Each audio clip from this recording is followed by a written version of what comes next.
ಸಾಣಾಪುರದಲ್ಲಿ ಅತ್ಯಾಚಾರ ಪ್ರಕರಣಕ್ಕೆ ಸಂಬಂಧಪಟ್ಟ ಹಾಗೆ ಐತಿಹಾಸಿಕ ತೀರ್ಪನ್ನ ಕೊಟ್ಟಿದೆ ಗಂಗಾವತಿಯ ಹಿರಿಯ ಸಿವಿಲ್ ನ್ಯಾಯಾಲಯ. ಇಡೀ ರಾಜ್ಯವೇ ಕಾಯ್ತಾ ಇದ್ದಂತಹ ತೀರ್ಪು ಪ್ರಕಟ ಆಗಿದ್ದು 3 ನರಹಂತಕರಿಗೆ ಮರಣ ದಂಡನೆ ಘೋಷಣೆಯನ್ನ ಮಾಡಿದೆ. ಮರಣ ದಂಡನೆಯ ತೀರ್ಪನ್ನ ಕೊಟ್ಟಿದ್ದಾರೆ ನ್ಯಾಯಾಧೀಶರು. ಸಾಣಾಪುರದಲ್ಲಿ ನಡೆದಿದ್ದಂತಹ ಭೀಕರ ಅತ್ಯಾಚಾರ ಮತ್ತು ಕೊಲೆ ಪ್ರಕರಣಕ್ಕೆ ಸಂಬಂಧಪಟ್ಟ ಹಾಗೆ ಅಪರಾಧಿಗಳಿಗೆ ಮರಣ ದಂಡನೆ ಶಿಕ್ಷೆಯನ್ನ ವಿಧಿಸಲಾಗಿದೆ. 3 ಆರೋಪಿಗಳಿಗೂ ಗಲ್ಲು ಶಿಕ್ಷೆಯನ್ನ ವಿಧಿಸಿದೆ ನ್ಯಾಯಾಲಯ. ಹಂದಿ ಮಲ್ಲೇಶ್ ಸೇರಿದಂತೆ 3 ಆರೋಪಿಗಳು, 3 ಕಾಮುಕರಿಗೆ, 3 ಅಪರಾಧಿಗಳು, 3 ಕಾಮುಕರಿಗೆ ಮರಣ ದಂಡನೆ ಶಿಕ್ಷೆಯನ್ನ ವಿಧಿಸಿ ತೀರ್ಪನ್ನ ಕೊಟ್ಟಿದ್ದಾರೆ. ಮೊನ್ನೆ ಫೆಬ್ರವರಿ 6ನೇ ತಾರೀಕೆ ಇವರೆಲ್ಲರ ಅಪರಾಧ ಸಾಬೀತಾಗಿತ್ತು. ಇವತ್ತು ಕೋರ್ಟ್ ಶಿಕ್ಷೆಯ ಪ್ರಮಾಣವನ್ನ ಪ್ರಕಟ ಮಾಡಿದೆ. ವಿದೇಶಿ ಮಹಿಳೆಯ ರಕ್ಷಣೆಗೆ ಹೋಗಿದ್ದಂತಹ ಪ್ರವಾಸಿಗ ಈ ಪ್ರಕರಣದಲ್ಲಿ ಪ್ರಾಣವನ್ನ ಕಳ್ಕೊಂಡಿದ್ದ. 2025ರ ಮಾರ್ಚ್ 6ನೇ ತಾರೀಕು ನಡೆದಿದ್ದಂತಹ ಕರಾಳ ಘಟನೆ ಇದು. ವಿದೇಶಿ ಮಹಿಳೆಯ ಮೇಲೆ ಈ ಕಾಮುಕರು ಅತ್ಯಾಚಾರಕ್ಕೆ ಯತ್ನಿಸಿದ್ರು. ಹಂದಿ ಮಲ್ಲ, ಶರಣ ಬಸವ, ಚೇತನ್ ಸಾಯಿ ಇವರು 3 ಜನ ಆರೋಪಿಗಳು ಪ್ರಕರಣದಲ್ಲಿ ಅರೆಸ್ಟ್ ಆಗಿದ್ದವರು. ಈಗ ಅವರ ಅಪರಾಧ ಸಾಬೀತಾಗಿದೆ. ಕೋರ್ಟ್ ಇವತ್ತು ಮರಣ ದಂಡನೆ ಶಿಕ್ಷೆಯನ್ನ ಘೋಷಣೆ ಮಾಡಿದೆ. ಮಹಿಳೆಯನ್ನ ರಕ್ಷಿಸೋಕೆ ಹೋಗಿದ್ದಂಥ ಒಡಿಶಾ ಮೂಲದ ಪ್ರವಾಸಿಗನನ್ನ ಕ್ರೂರವಾಗಿ ಹತ್ಯೆ ಮಾಡುವಂತಹ ಕೆಲಸವನ್ನ ಈ 3 ಜನ ಮಾಡಿದ್ರು. ಪ್ರವಾಸಿಗರ ಭದ್ರತೆಯ ದೃಷ್ಟಿಯಿಂದ ಈ ತೀರ್ಪು ಅತ್ಯಂತ ಮಹತ್ವದ್ದಾಗಿತ್ತು. ಪೊಲೀಸರ ಚುನುಕಿನ ತನಿಖೆಗೆ ಸದ್ಯ ನ್ಯಾಯದ ಜಯ ಸಿಕ್ಕಿದೆ. ಗಂಗಾವತಿ ಗ್ರಾಮೀಣ ಠಾಣಾ ವ್ಯಾಪ್ತಿಯಲ್ಲಿ ನಡೆದಿದ್ದಂತಹ ಪ್ರಕರಣ ಇದು. ಸಾಕ್ಷ್ಯಾಧಾರಗಳೊಂದಿಗೆ, ಪ್ರಬಲ ಸಾಕ್ಷ್ಯಾಧಾರಗಳೊಂದಿಗೆ ಚಾರ್ಜ್ ಶೀಟ್ ಸಲ್ಲಿಸುವಂತಹ ಕೆಲಸವನ್ನ ಗಂಗಾವತಿಯ ಪೊಲೀಸರು ಮಾಡಿದ್ರು. 6/3/2025 ರಾತ್ರಿ 10:30 ಸುಮಾರಿಗೆ ಗಂಗಾವತಿ ಗ್ರಾಮೀಣ ಪೊಲೀಸ್ ಠಾಣಾ ವ್ಯಾಪ್ತಿಯಲ್ಲಿ ಬರುವಂಥ ಸಣಾಪುರ ಕೆರೆ ಹತ್ತಿರ, ತುಂಗಭದ್ರಾ ಕೆನಾಲ್ ಹತ್ತಿರ ನಮ್ಮ ಭಾರತದ ಮಹಿಳೆ, ಈ ಹೋಮ್ ಸ್ಟೇ ಓನರು, ಆಕಿ ತನ್ನ ಹೋಮ್ ಸ್ಟೇನಲ್ಲಿ ತಂಗಿದ್ದ ಟೂರಿಸ್ಟ್ಗಳಾದ ಮಹಾರಾಷ್ಟ್ರದ ಪಂಕಜ್ ಅಂಥೇಳಿ, ಒರಿಸ್ಸಾ ಬಿಬಾಸ್, ಆಮೇಲೆ ಅಮೇರಿಕಾ ಡ್ಯಾನಿಯಲ್ ಪ್ಲಸ್ ಇಸ್ರೇಲಿ ಮಹಿಳೆ, ಇವರು 5 ಜನ ಸೇರಿ ಸ್ಟಾರ್ ಗೇಜಿಂಗ್ ಅಂತ ತುಂಗಭದ್ರಾ ಕೆನಾಲ್ ಕಡೆ ಹೋಗ್ತಾರೆ. ಅವರು ಅಲ್ಲಿ ಹೋದಾಗ ಸುಮಾರು 10:30 ಸುಮಾರಿಗೆ ಈ 3 ಜನ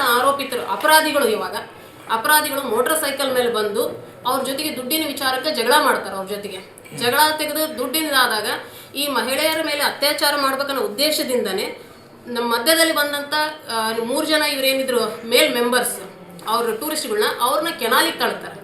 ಅವ್ರ ಮೇಲೆ ಬರಬಾರ್ದು ಅಂತಂದು ಕಲ್ಲುಗಳನ್ನ ಎತ್ತಿ ಹಾಕ್ತಾರೆ ಅವ್ರ ಮೇಲೆ. ಆಮೇಲೆ ಈ 2 ಮಹಿಳೆಯ ಮೇಲೆ ಒಬ್ಬೊಬ್ಬರ ಮೇಲೆ ಇಬ್ಬಿಬ್ರು ಗ್ಯಾಂಗ್ ರೇಪ್ ಮಾಡ್ತಾರೆ. ಯಾರು ಫಸ್ಟು ನಮ್ಮ ಭಾರತದ ಮಹಿಳೆ ಏನದಳ ಅಕ್ಕಿ ಮೇಲೆ 2, ಆಮೇಲೆ ಇಸ್ರೇಲಿಯನ್ ಲೇಡಿ ಏನಿದಾಳ ಅಕ್ಕಿ ಮೇಲೆ 2 ಸಾಮೂಹಿಕ ಅತ್ಯಾಚಾರ ಮಾಡ್ತಾರೆ ಇವರು. ಅದೇ ಟೈಮಿಗೆ ಮತ್ತೆ ಅವ್ರ ಹತ್ರ ಇದ್ದಂಥದ್ದು ಅದು ಬಿಬಾಸ್ ಕುಮಾರಿಗೆ ಹೊರಗೆ ಬರಲಾರ್ದೇ ಕಲ್ಲಿನ ಹೇಟಿಗೆ ಬಿದ್ದು ನೀರಿನಲ್ಲೇ ಮುಳುಗಿ ಸತ್ತೋಗ್ತಾನಂತ. ಆಮೇಲೆ ಇನ್ನೂ 2 ಪಂಕಜು ಆಮೇಲೆ ಡ್ಯಾನಿಯಲ್ ಅಂತ ಹೇಳಿ, ಅವರು ಪಂಕಜ್ಗೆ ನಮ್ಮ ಮಹಾರಾಷ್ಟ್ರದತ್ತ, ಪಂಕಜ್ಗೆ ಅದಕ್ಕೆ ಈ ಸ್ವಿಮ್ಮಿಂಗ್ ಬರ್ತಿರಂಗಿಲ್ಲ, ಈ ಅಮೇರಿಕದತ್ತೆ ನಮ್ಮ ಭಾರತದತ್ತ ಉಳಿಸ್ತಾನೆ. ಇದು ಮೇನ್ ಅದರಲ್ಲಿ. ಇಲ್ಲ ಅಂದರೆ ಪಂಕಜ್ ಕೂಡ ಹೋಗ್ತಾ ಇದ್ದ ಅದ್ರ ಜೊತೆಗೆ. ಆಮೇಲೆ ಇದರಲ್ಲಿ ಅವ್ರ ಹತ್ರ ಇದ್ದಂಥ ಹುಡುಗಿಯರ ಹತ್ರ ಅಥವಾ ಈ ಟೂರಿಸ್ಟ್ಗಳ ಹತ್ರ ಏನಿತ್ತು, 3 ಮೊಬೈಲ್ಗಳು, 1 ಕ್ಯಾಮ್ರಾ, 9,500 ರೂಪಾಯಿ ದುಡ್ಡನ್ನು ಸುಲಿಗೆ ಮಾಡ್ಕೊಂಡು ಹೋಗ್ತಾರೆ ಇವರು. ಇದರಲ್ಲಿ ಇರೋಂಥದ್ದು ಒಟ್ಟು ಅವ್ರಿಗೆ ಗಂಭೀರ ಗಾಯಗೊಳಿಸೋದು. ಅವ್ರಿಗೆ ಫಸ್ಟು ಬಿಬಾಸ್ ಕುಮಾರ್ನ ಹತ್ಯೆ, ಆಮೇಲೆ 2 ಮಹಿಳೆಯರ ಮೇಲೆ ಏನು ಹೇಳ್ತೀವಿ ಸಾಮೂಹಿಕ ಅತ್ಯಾಚಾರ, 2 ಮಹಿಳೆಯರ ಮೇಲೆ ಆಗಿರೋಂಥದ್ದು, ಆಮೇಲೆ ಸುಲಿಗೆ 1 ರಾಬರಿ, ಆಮೇಲೆ ಕೊಲೆ ಪ್ರಯತ್ನ, ಮಹಾರಾಷ್ಟ್ರ ಪ್ಲಸ್ ಯಾರು ಅಮೇರಿಕಾದ ಡ್ಯಾನಿಯಲ್ ಎಂದು ಇವ್ರದ್ದೆಲ್ಲ ಕೊಲೆ ಪ್ರಯತ್ನ. ಅದ್ರ ಜೊತೆಗೆ ಅವ್ರನ್ನ ಗಂಭೀರವಾಗಿ ಗಾಯಗೊಳಿಸಿರ್ತಾರೆ. ಅವ್ರಿಗೆ ತೀವ್ರ ಸ್ವರೂಪದ ಗಾಯಗಳಾಗಿರ್ತಾವೆ ಅವರಿಗೆ. ಇಷ್ಟು ಅಪರಾಧಗಳನ್ನು ಇವರು ಮಾಡಿದ್ರು. ಅದಕ್ಕೆ ಮಾನ್ಯ ನ್ಯಾಯಾಧೀಶರಾದಂಥ ಶ್ರೀ ಸದಾನಂದ ನಾಗಪ್ಪ ನಾಯಕ್ ಅವರು ಈ ದಿನ ಆರೋಪಿತರಿಗೆ 103 BNS ಹೊಸ ಆ್ಯಕ್ಟಿನ ಇದರಲ್ಲಿ ಮರಣದಂಡನೆ ಶಿಕ್ಷೆಯನ್ನು ವಿಧಿಸಿದ್ದಾರೆ. ಬಾಕಿ ಇದು ಗ್ಯಾಂಗ್ ರೇಪ್ ಅಫೆನ್ಸಿಗೆ ಜೀವನ ಪರ್ಯಂತ ಜೈಲ್ನಲ್ಲೇ ಇರಬೇಕು, ಟಿಲ್ ಇಸ್ ಲಾಸ್ಟ್ ಬ್ರೆತ್ ಅನ್ನಂಗೆ ಜೈಲ್ನಲ್ಲೇ ಇರಬೇಕಂತ, ಅದು ಒಂಥರ ಜೀವಾವಧಿ ಶಿಕ್ಷೆ. ಆಮೇಲೆ ಹರ್ಟ್ ವಿತ್ ರಾಬರಿ ಅದಕ್ಕೆ ಕೂಡ ಜೀವಾವಧಿ ಶಿಕ್ಷೆ. ಆಮೇಲೆ ಈ ಅತ್ಯಾಚಾರದ ಕೂಡ ಜೀವಾವಧಿ ಶಿಕ್ಷೆ. 1 ಸುಲಿಗೆ ಪ್ರಕರಣಕ್ಕೆ ಸಂಬಂಧಪಟ್ಟಂತೆ ಮಾತ್ರ 7 years ಇಂಪ್ರಿಸನ್ ಅಂತ ಮಾತ್ರ ಮಾಡಿರೋದು ಇದರಲ್ಲಿ. ಬಾಕಿ ಎಲ್ಲ ಮೇಜರ್ ಜೀವಾವಧಿ ಶಿಕ್ಷೆ, ಇದಕ್ಕೆ 302 ಮರಣದಂಡನೆ ಶಿಕ್ಷೆ. ಮರಣದಂಡನೆ ಯಾವಾಗ ಸರ್ ಮೇಡಮ್? ಇಲ್ಲ, ಅವ್ರಿಗಿನ್ನೂ ಅಪೀಲ್ ಟೈಮ್ ಇರುತ್ತೆ. ಅದಕ್ಕೆ ಅವ್ರು ಅಪೀಲ್ ಹೋಗ್ಬೋದು. ಅವರು ಸರ್ಟನ್ ಟೈಮ್ ಅಂತ ಕೊಟ್ಟಿಲ್ಲ. ಇಲ್ಲ ಅವ್ರೇನು ಅಪೀಲ್ ಹೋಗ್ಲಿಕ್ಕಂದ್ರೆ ಬರುತ್ತೆ ಅದ್ರದ್ದು. ಅವ್ರು ಹೋಗ್ತಾರೆ. ಇವಾಗ ಅಪೀಲ್ ಅಂದ್ರೆ ಹೋಗ್ತಾರೆ. ಅದ್ರ ಮುಂದೆ ಭಾಳ ಪ್ರೊಸೀಜರ್ ಬೇರೆ ಇರುತ್ತೆ. ಅವರು ಆರೋಪಿಗಳಿಗೆ ಬಿಟ್ಟಂತ ವಿಚಾರ ಇವಾಗ ಅದನ್ನ. ಮತ್ತಷ್ಟು ಡೀಟೇಲ್ಸ್ನ ನಮ್ಮ ಪ್ರತಿನಿಧಿ ರಾಜು ನೀಡ್ತಾ ಹೋಗ್ತಾರೆ. ರಾಜು, ಒಂದು ಐತಿಹಾಸಿಕ ತೀರ್ಪು. ಈ ಪ್ರಕರಣ ಇಡೀ ರಾಜ್ಯವನ್ನ ದೇಶವನ್ನ ಬೆಚ್ಚಿ ಬೀಳಿಸಿದ್ದಂಥ ಪ್ರಕರಣಕ್ಕೆ ಸಂಬಂಧಪಟ್ಟ ಹಾಗೆ ದೊಡ್ಡ ಮಟ್ಟದಲ್ಲಿ ಸಂಚಲನ ಕೂಡ ಕ್ರಿಯೇಟ್ ಆಗಿತ್ತು. ಇವತ್ತು ಮರಣ ದಂಡನೆಯ ತೀರ್ಪು ಪ್ರಕಟ ಆಗಿದೆ. ಹೆಚ್ಚಿನ ಡೀಟೇಲ್ಸ್ ಏನು ಲಭ್ಯವಾಗ್ತಾ ಇದೆ ಅಂತ ಹೇಳಿ. ವಿದ್ಯಾಶ್ರೀ, ನಿಜಕ್ಕೂ ಇದು ಒಂದು ಐತಿಹಾಸಿಕ ತೀರ್ಪು ಅಂತ ಹೇಳ್ಬೋದು. ಕಾರಣ ಏನಂತಂದ್ರೆ ಈ ಆನೆಗುಂದಿ, ಸಾಣಾಪುರ ಮತ್ತು ಬಸಾಪುರ ಭಾಗ ಇದೆ. ಇಲ್ಲಿ ರೆಸಾರ್ಟ್ಗಳು ಹೆಚ್ಚಾಗಿವೆ ಮತ್ತು ಇಲ್ಲಿ ಪ್ರವಾಸಿ ತಾಣಗಳಿರುವುದರಿಂದ ಸಹಜವಾಗಿ ಇಲ್ಲಿ ವಿದೇಶಿಗರು ಮತ್ತು ದೇಶದ ವಿವಿಧ ಮೂಲಗಳಿಂದ ಪ್ರವಾಸಿಗರು ಬರ್ತಾರೆ. ಇಂಥ ಪ್ರವಾಸಿಗರ ಮೇಲೆ ಏನಂದ್ರೆ ಕಳೆದ ವರ್ಷ ಏನು 6ನೇ ತಾರೀಕು ಮಾರ್ಚ್ 2025 ಅಂದ್ರೆ 6ನೇ ತಾರೀಕು ಈ ಒಂದು ಘಟನೆ ನಡೆದಿತ್ತು. ವಿದೇಶಿ ಮಹಿಳೆ ಮತ್ತು ಸ್ವದೇಶಿ ಮಹಿಳೆ ಮೇಲೆ ಏನು 3 ಜನ ಆರೋಪಿಗಳು ಪೈಶಾಚಿಕ ಕೃತ್ಯವನ್ನು ಎಸಗಿದರು. ಅವ್ರ ಮೇಲೆ ಅತ್ಯಾಚಾರ ಮಾಡಿದರು. ಮತ್ತು ಅದೇ ಅಲ್ಲದೆ ಅವ್ರ ಹಿಂದೆ ಇದ್ದಂಥ ಒಬ್ಬ ಸ್ವದೇಶಿ ಯುವಕನನ್ನು ಕಾಲುವೆಗೆ ದಬ್ಬಿ ಇವರು ಕೊಲೆ ಮಾಡಿರುವಂತಹ ಆರೋಪ ಕೂಡ ಇವ್ರ ಮೇಲೆ ಇತ್ತು.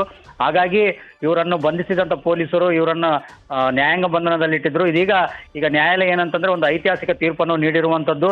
ಸೊ ಏನು 3 ಜನರಿಗೆ ಏನು ಕೊಲೆ ಶಿಕ್ಷೆ ನೀಡಿ ಮರಣದಂಡನೆ ಶಿಕ್ಷೆ ನೀಡಿರುವಂಥದ್ದು. ಅಂದಿಮಲ್ಲು, ಶರಣಬಸವ, ಚೇತನ್, ಸಾಯಿ ಅಂತೇಳಿ ಈ 3 ಆರೋಪಿಗಳಿಗೆ ಏನಂತಂದ್ರೆ ಬಂಧಿಸಿ ಏನಂದ್ರೆ ಈಗ ನ್ಯಾಯಾಂಗ ಬಂಧನಕ್ಕೆ ಒಪ್ಪಿಸಿದಾಗ ಅವ್ರ ವಿರುದ್ಧ ಈಗ ಮರಣದಂಡನೆ ತೀರ್ಪು ಅಂತ ನೀಡಿರುವಂಥದ್ದು.